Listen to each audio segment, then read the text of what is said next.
नमस्कार दोस्तों, आप सबका स्वागत है फाइनेंशियल एस्ट्रोलॉजी ग्लोबल चैनल पर। दोस्तों, अगर आप स्टॉक मार्केट में कंसिस्टेंट पैसा कमाना चाहते हैं, तो सिर्फ चार्ट पढ़ना काफ़ी नहीं है। आपकी कुंडली में कुछ स्पेशल ग्रह योग होते हैं, जो अगर एक्टिवेट हो गए तो आप लाखों नहीं करोड़पति ट्रेडर बन सकते हैं। ठीक है, तो इस वीडियो में मैं आपको बताऊंगा वो 5 पावरफुल ग्रह योग जो आपको बड़े बनने में, मतलब अच्छे पैसे कमाने में, जिसको बोलते हैं ना करोड़पति बनने की ताकत रखते हैं। और साथ ही कौन से लोग इंट्राडे में काम करें, कौन से लोग लॉन्ग टर्म में काम करें, या कौन से लोग हैं जिनको ऑप्शन में काम करना चाहिए, ये सारी चीज़ें आपको मिलेगा इस वीडियो में। इस वीडियो को अंत तक ज़रूर देखिए, क्योंकि लास्ट में मैं दूंगा 2 सीक्रेट बोनस योग जो बहुत कम लोग ही जानते होंगे। ठीक है, तो चलिए हम स्टार्ट करते हैं। सबसे पहले योग की हम बात करें। ये सामने जो दिख रहा है आपको, जो हमारा यूट्यूब चैनल है, ठीक है, यहाँ चले आते हैं। हम बात करेंगे सबसे पहले योग की, और वो है बुध मंगल योग। ठीक है, अब देखते हैं कि ये बुध मंगल योग क्या है। ठीक है, तो ये ट्रेडर्स के लिए ब्रेन का काम करता है। बुध और मंगल का योग का बनना ट्रेडर्स के लिए ब्रेन हो जाता है। तो ये योग तब बनता है जब बुध और मंगल एक ही घर में एक साथ हो, या फिर एक दूसरे के ऊपर ओवरलैप कर रहा हूँ, जैसे एस्पेक्ट बन रहा हो। ठीक है, तो अब इसमें होता क्या है कि बुध देता है इंटेलिजेंस, लॉजिक और चार्ट रीडिंग स्किल देता है। ठीक है, और मंगल देता है एक्शन, स्पीड और डिसीजन मेकिंग पावर। अब जब ये दोनों साथ मिल जाते हैं, तो अभी रिजल्ट कैसे देते हैं?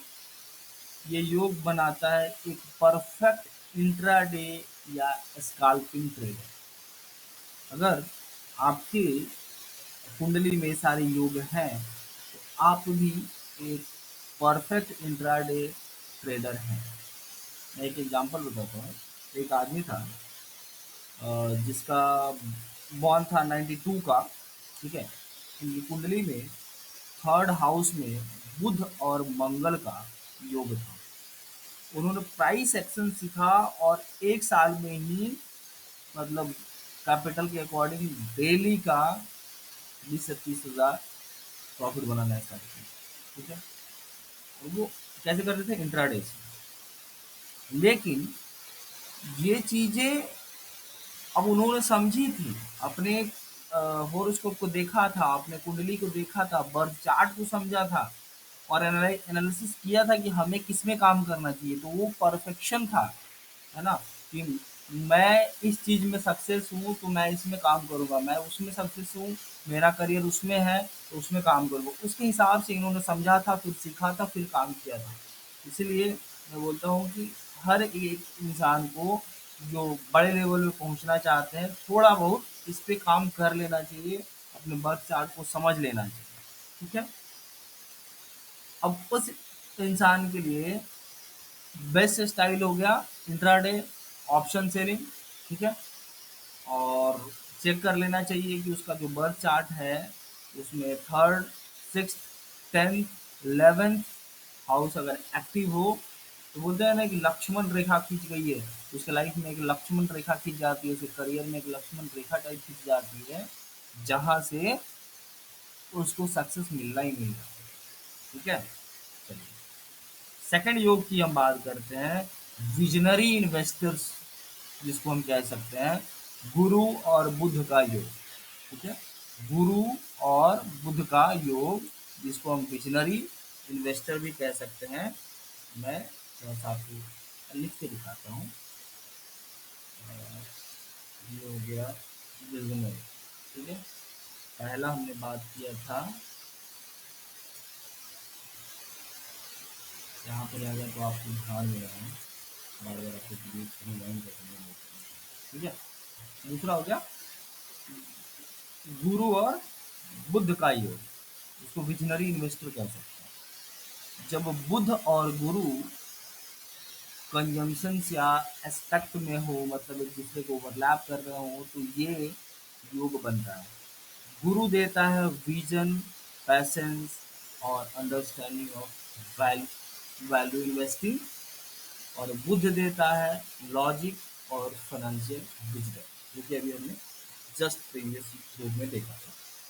अब ये दोनों मिलकर क्या रिजल्ट करते हैं?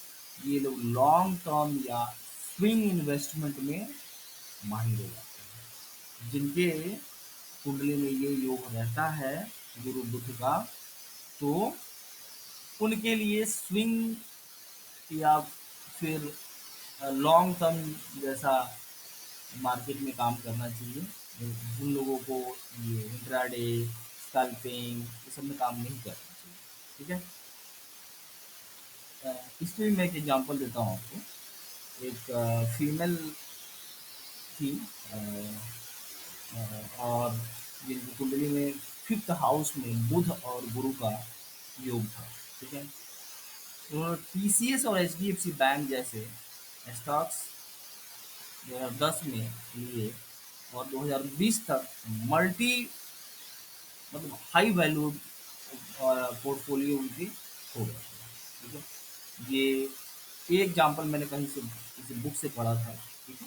तो वो मैं आपको दे रहा हूँ। वो महिला को सोचिए 2010 में उन्होंने कुछ स्टॉक्स लिए होंगे। उस टाइम पे आप जा कर के देखें एचडीएफसी और टीसीएस का स्टॉक का प्राइस तो बहुत छोटा, मतलब प्राइस बहुत कम था। आज के डेट में तो उसके अकॉर्डिंग 15 साल हो गए, तो 15 साल में काफ़ी बड़ा है। तो सोचिए कि उन्होंने उस हिसाब से उस टाइम सोचना शुरू किया, उस हिसाब से काम करना शुरू किया, जो कि 15 साल में इतने हाई वैल्यू उनके पोर्टफोलियो बन गए, है ना। उस हिसाब से ऐसे लोगों को ऐसा सोचना चाहिए। ठीक है। ऐसे लोगों को लॉन्ग टर्म इन्वेस्टमेंट करना चाहिए, म्यूचुअल फंड्स में काम करना चाहिए, इंडेक्स में काम करना चाहिए। ठीक है।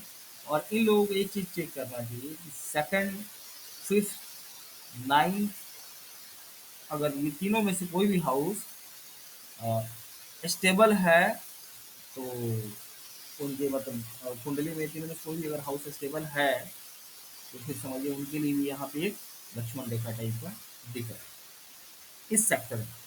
मतलब लॉन्ग टर्म और म्यूचुअल फंड जैसे सेक्टर में उनके लिए बहुत अच्छा रीजन दिख रहा है। ठीक है? लेकिन अगर वही इंसान दूसरे टाइप में काम करने लगे, जैसे शॉर्ट टर्म में काम करने लगे या इंट्राडे में काम करने लगे, तो नहीं बना पाएगा ना, कितना भी स्मार्ट क्यों ना हो, बना ही नहीं पाएगा। ठीक है। चलिए, अब तीसरा योग की अगर हम बात करें, तो शनि और बुध का योग।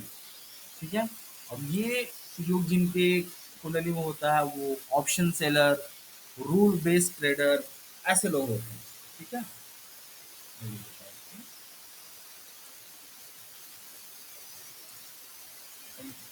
देखिए, शनि डिसिप्लिन देता है, और बुध जो है कैलकुलेशन और एनालिटिक्स देता है। ये योग उन लोगों का होता है जो रूल्स फॉलो करते हैं, स्टॉप लॉस भी लगाते हैं, और इमोशन से नहीं, वो माइंड से ट्रेड करते हैं, सिचुएशन से ट्रेड करते हैं, रूल से ट्रेड करते हैं। अगर किसी की कुंडली में शनि बुध का स्ट्रॉन्ग योग हो, स्पेशली सिक्स्थ, टेंथ या 11th हाउस में, तो वो लोग ऑप्शन सेलिंग जैसे स्ट्रैडल, स्ट्रैंगल, आयरन कंडोर जैसे स्ट्रेटजी में बेस्ट होते हैं। ठीक है। एग्जाम्पल के लिए अगर देखी जाए, तो एक एग्जाम्पल मैंने लेकर के आया है यहाँ पे। एक ट्रेडर ने अपनी कुंडली भेजी थी, सिक्स्थ हाउस में शनि और बुध थे उनके। ठीक है। उन्होंने 9 to 5 जॉब के बाद सिर्फ रूल बेस्ड ऑप्शन सेलिंग की, और एक मतलब बहुत अच्छे ट्रेडर, बहुत अच्छे ट्रेडर हैं। सोचिए जो इंसान 9 to 5 जॉब करता है, और उसमें थोड़ा सा टाइम निकाल करके आधे घंटा, 1 घंटा, 1.5 घंटा जो भी है अपना मैनेज करके वो काम करता है, ऑप्शन सेलिंग करता है, हेजिंग करता है, थीटा डीके का प्रॉफिट लेता है, और वो दिन का एक बड़ा अमाउंट कमा अर्न करता है। वो अमाउंट मैं नहीं बता रहा हूँ आपको, मतलब बड़ा अमाउंट, अभी जो हमने एग्जाम्पल दी थी 20,000, 30,000, उससे भी बड़ा अमाउंट वो बनाता है। तो आप सोचिए कि कितना अच्छा चल रहा है उसका। अब अच्छा चलने का रीज़न क्या है? क्योंकि उसने इस चीज़ को समझा है, अपने बर्थ चार्ट को समझा है, अपनी कुंडली को समझा है, अपना करियर को समझा है कि हमारा करियर में ग्रोथ किधर होगा। उसके उसने उसके रूल्स को फॉलो किए हैं, डिसिप्लिन को फॉलो किया है, तब जाकर के वो आज इतना अच्छा पैसा बनाता है। चलिए, चौथा है राहु और बुध का योग। ठीक है। अब ये जो योग है ये रिस्की है। ठीक है। अब ध्यान देने की बात ये है कि ये जो है वो रिस्की है। मैं थोड़ा सा बोल दूं। ये योग हाई रिस्क रिवार्ड ट्रेडर्स का योग है। ठीक है। इसमें राहु अ, मैं कैसे इसको एक्सप्लेन करूँ, जैसे एक सेकंड। तो राहु जो है आपको यूनिक थिंकिंग का एनर्जी देता है, जिसे आप आउट ऑफ द बॉक्स जाकर के सोच पाते हैं। ठीक है। मतलब बोल्ड होकर के सोच पाते हैं, कॉन्फिडेंट हो जाते हैं। और बुद्ध जो होता है टेक्निकल नॉलेज गेन कराने में साथ देता है। ठीक है। और ये दोनों जब साथ आते हैं तो ये लोग क्रिप्टो, फ्यूचर्स, एक्सट्रीम ट्रेड्स में अच्छे काम करते हैं। लेकिन ध्यान रहे, राहु एनर्जी को कंट्रोल करना जरूरी है, नहीं तो ओवर ट्रेडिंग या गैम्बलिंग हो सकती है। इस चीज का ध्यान रखें रिस्की ट्रेडर्स में। एग्जाम्पल के लिए मैं बता दूं, एक ट्रेडर थे जो क्रिप्टो में काम करते थे। ठीक है। उनके कुंडली में 8th हाउस में राहु बुध का योग था। और वो मतलब इतने अच्छे पैसे बनाना स्टार्ट किए, जब से उन्होंने काम करना शुरू किया, इतने अच्छे से पैसे बनाना स्टार्ट किए कि आज उनके पास मतलब इतनी बड़ी वेल्थ मैनेजमेंट टीम हो गई है। ठीक है। काफ़ी बड़ी वेल्थ मैनेजमेंट उनकी टीम हो गई, लेकिन ये सारी डिसिप्लिन के साथ उन्होंने किया। ठीक है। इस कुंडली को समझ के अपने और उसके रूल्स को फॉलो किया, उसके अकॉर्डिंग उन्होंने काम किया, तो जाकर के वो आज एक सक्सेस ट्रेडर हैं। ठीक है। आज उनके पास वेल्थ मैनेजमेंट बड़ी टीम है, मतलब पूरे ग्लोबली वो लोग असिस्ट करते हैं, फैसिलिटीज देते हैं, बहुत सारी चीज़ें हैं, मैं नाम नहीं लेना चाहता हूँ उनका, आई नो इन पर्सनली। तो बेस्ट स्टाइल्स अगर देखी जाए कि इस योग वाले लोगों को, तो futures, crypto, speculative trades with proper risk control, ये लोग काम करते हैं। ठीक है। इसलिए मैंने बोला कि ऐसे योग जो है रिस्की ट्रेडर्स के लिए होता है, इसलिए मैंने यहाँ पर रेड में लिखा था इसे। पांचवा जो योग है वो है शनि मंगल योग। ठीक है। शनि मंगल योग का मतलब होता है ये लोग साइलेंट किलर है। ठीक है। ये साइलेंट किलर, ये लोग वो साइलेंट किलर है।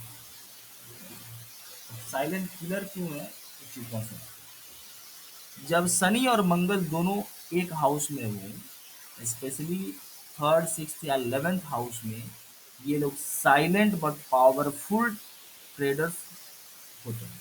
ठीक है।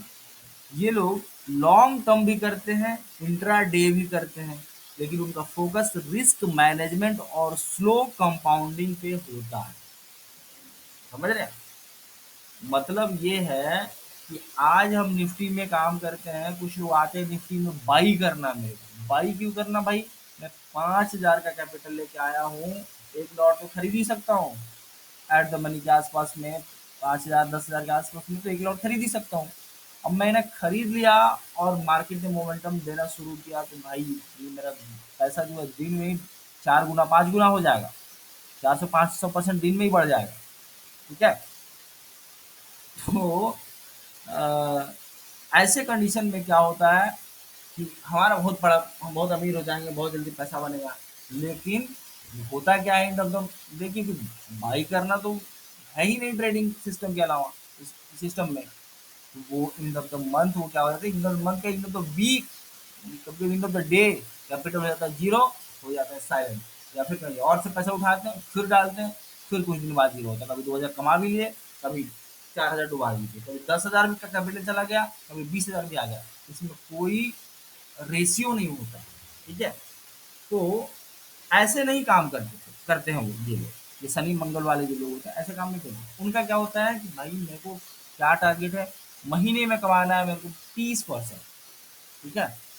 और महीने में 30% कमाने के लिए, अब 30 दिन में आप डेली 1% कमाओगे, लेकिन 30 दिन तो मार्केट चलता नहीं है, 22-23 दिन चलता है। और 22-23 दिन में आप हर दिन आपके लिए नहीं होगा जो जिसमें आप ट्रेड करो। आप ज़्यादा से ज़्यादा ट्रेड करो 15 से 16 दिन, ठीक है? अब वहीं आप ऑप्शन सेलिंग का काम करते हो साइलेंटली, तो 2%, 1%, 2%, 3% ये बन जाता है। मोमेंटम के साथ आप काम करते हो ना, क्योंकि आप पार्टिकुलरली उस दिन काम करते हो जिसमें आपको समझ में आता है, तो 2% 3% बन जाता है। तो एवरेज में क्या होता है कि आपको 20 से 25%, 25 से 30% आपको एंड ऑफ द मंथ आपको आराम आराम से धीरे धीरे चलते हुए मिल जाता है, ठीक है? तो ये लोग जो होते हैं लॉन्ग टर्म भी करते हैं, लेकिन इंट्राडे भी करते हैं, लेकिन उनका फोकस क्या होता है, रिस्क मैनेजमेंट और स्लो कंपाउंडिंग। वो हर दिन कुछ ना कुछ ऐड कर रहे हैं, वो किसी दिन डुबा नहीं रहा, हर दिन कुछ ना कुछ ऐड ऑन कर रहे हैं, छोटा छोटा छोटा छोटा। 30 दिन में सर आप उसको बड़ा कर लोगे ना, तो किस तरह से आगे काम करते हैं। इसलिए मैंने बोला कि ये लोग साइलेंट किलर होते हैं, ठीक है? एक 45 ईयर्स के, मतलब बिजनेसमैन है, ठीक है? 45 ईयर्स के है, बिजनेस करता है ना, जिनकी कुंडली में 10th हाउस में शनि मंगल था। उन्होंने 15 साल में एक बड़ा कॉर्पस क्रिएट किया, बस निफ्टी और बैंक निफ्टी के ऑप्शन सेलिंग से। और ये आदमी हिमाचल प्रदेश के, ठीक है? और इनकी जनरल कई बार मेरे से बात होती है। तो अब इन्होंने कैसे किया, इन्होंने इसी डिसिप्लिन से चला, और इन्होंने ये जो था ना, जैसे कि रिस्क मैनेजमेंट किया, धीरे धीरे अपने कैपिटल को,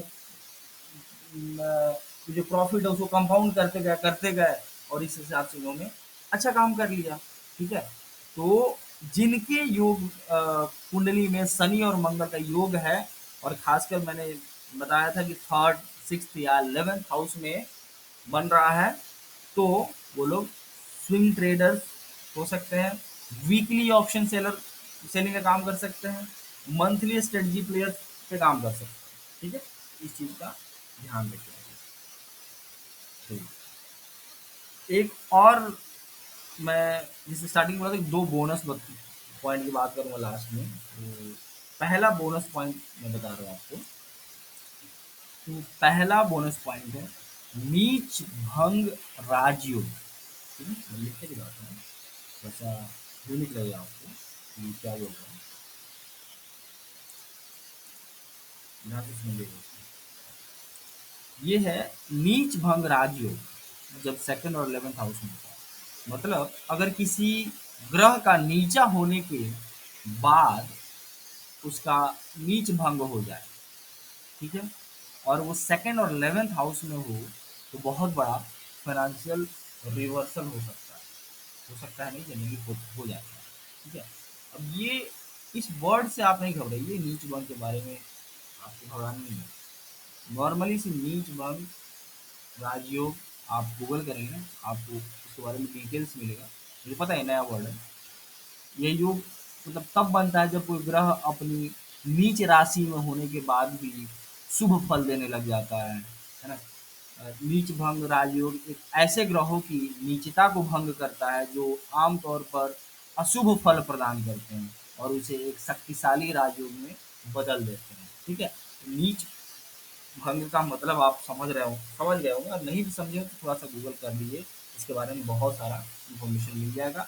ये एक एस्ट्रोलॉजिकल टर्म है जिसको मैंने यूज़ किया है। एक ट्रेडर का बुध नीचा था, ठीक है, सेकंड हाउस में, लेकिन गुरु के एस्पेक्ट से नीच भंग हुआ था, ठीक है? तो लगभग 30 की एज के बाद उसका फाइनेंशियल ग्राफ जो था एकदम से घूम गए, जैसे मान चल रहा है ऐसे ऐसे चल रहा है, अचानक से ऐसे चढ़ गया, ठीक है? उसका ग्राफ कुछ ऐसा चला। तो ये एक राजयोग कहलाता है, नीच भंग राजयोग, नॉर्मल योग नहीं है, ठीक है। दूसरा है विपरीत राजयोग, ठीक है। विपरीत राजयोग मतलब राजयोग के ठीक उल्टा। और सोचिए, राजयोग के ठीक उल्टा मतलब क्या होता है? ये योग उन लोगों का होता है जिनका मार्केट के लॉस से सीखने का पावर होता है, ठीक है। जितना गिरते हैं वो लोग उतना ही ऊपर बाद में उठते हैं, लेकिन उठते हैं। इनका ग्रह सिक्स, एट्थ, ट्वेल्थ हाउस में हो और उसी हाउस का लॉर्ड स्ट्रांग हो तो ये विपरीत राजयोग बनता है। ऐसे ट्रेडर्स जो होते हैं खुद के लॉस करने से सीखते हैं और फिर कम बैक करते हैं, मतलब एज ए स्ट्रॉन्ग ट्रेडर, ठीक है। तो ये लोग होते हैं रियल विनर्स, इनको हम बोल सकते हैं। तो जिनके कुंडली में विपरीत राजयोग है वो रियल विनर्स है, ठीक है। चलिए, अब हम कुछ और बात कर लेते हैं, थोड़ा सा ज़्यादा लंबा हो रहा है वीडियो, पता है, थोड़ा सा और वेट कर लीजिए। ट्रेडिंग में जो है ना टाइमिंग बड़ा मैटर करता है, ठीक है। तो दशा का एक्टिवेशन हमें चेक करना चाहिए। आपके चार्ट में योग हो या ना हो, उसका रिजल्ट तभी मिलेगा जब उस ग्रह की दशा या अंतर दशा एक्टिव हो। ट्रेडिंग योग तो परमानेंट होता है, लेकिन रिजल्ट तब मिलता है जब ग्रह एक्टिव होता है। तो आपको दशा चेक कर लेना चाहिए, जैसे कि हम यहाँ पे दिया है इन सारी दशा को। बुध दशा इंट्राडे में मास्टर है, गुरु दशा इन्वेस्टमेंट में बूम ला सकता है, शनि दशा एक्टिव है तो ऑप्शन सेलिंग टाइम है, राहु दशा में है तो हाई गेन्स विथ कंट्रोल है, ठीक है। इसको चेक कैसे करना है, तो हमने यहाँ पे एक हिंट्स दिया हुआ है, आप इसको देखिए और चेक करने का कोशिश कीजिए। लग्न प्लस मून बेस्ड विंशोत्तरी दशा मैच करके अगर देखें आप ग्रह का टाइमिंग चल रहा है या नहीं चल रहा है, तो चेक करने का ना प्रोसेस आप गूगल करेंगे आपको नॉर्मली पता चल जाएगा, या फिर आपके आसपास में जो भी थोड़े से जानकार लोग हैं उनसे पूछेंगे तो सिंपल सी चीज़ें आपको बता देंगे, ठीक है। चलिए, अब हम बात कर लें एक और छोटी सी पॉइंट की। आपके कुंडली में अ, योग है, दशा भी है, लेकिन ग्रह वीक है, तो उस ग्रह को आप एक्टिवेट कर सकते हैं, ठीक है, ताकि आपका ट्रेडिंग स्ट्रांग हो, पॉजिटिव बने। तो इसके लिए कुछ सिंपल से उपाय हैं, अगर आपको समझ में आता है तो करने की ज़रूरत है, नहीं समझ में आता है तो ज़बरदस्ती सुन के किसी का नहीं करना चाहिए सारी चीज़ें। मैं इसके बड़ा स्ट्रांग ये चीज़ होकर के बोल रहा हूँ कि सुन करके नहीं करना चाहिए, अगर मन कहता है, समझ में आता है तो करना चाहिए, नहीं समझ आता है जो चीज़ वो नहीं करनी चाहिए, ठीक है। तो ये हमने दे दिया है कि अगर मान लीजिए बुध है तो उसको कैसे एक्टिवेट करना, मंगल है तो कैसे एक्टिवेट करना है। ये सिंपल डेली रिचुअल्स हैं, चार्ट के योग को बैटरी चार्ज की तरह एक्टिवेट कर देते हैं, ठीक है। तो अगर आपको ये चीज़ समझ में आ रहा है तो करना, अदरवाइज दैट्स ओके, ठीक है। चलिए, तो दोस्तों चार्ट एनालिसिस ज़रूरी है, पर चार्ट के पीछे छुपा हुआ ग्रह का पावर समझना और उसे एक्टिवेट करना और ज़्यादा ज़रूरी है। वही आपको बोलते हैं ना करोड़पति ट्रेडर बनाएगा, एक वैल्यू ट्रेडर बनाएगा, बड़ा ट्रेडर बनाएगा। तो ये चीज़ बहुत ज़रूरी है, ठीक है। आप आपके लिए आप कर सकते हो, अपना चार्ट देख लो, चेक करो, 5 योग में से कौन सा योग है आपके लिए, वो चीज़ चेक करो, दशा चेक करो, और ये कुछ हमने रिचुअल्स बताए हैं, आप उसको एक्टिवेट करना चाहो तो वो कर लो, ठीक है। और उसके हिसाब से आप काम करो और वीडियो को शेयर करो उस दोस्त के साथ जिसका ट्रेडिंग का टाइम अब आया हो, ठीक है। मैं मिलता हूँ अगले धमाकेदार वीडियो में, तब तक के लिए हैप्पी ट्रेडिंग और हैप्पी चार्टिंग, और ग्रहों की कृपा आपके साथ हो, ठीक है। वीडियो मुझे पता बड़ी हो गई है, लेकिन आपको 2 बार 3 बार देखने की ज़रूरत पड़ेगी, फिर भी इतना बड़ा होने के बावजूद भी देखना पड़ेगा। चलिए, बाय।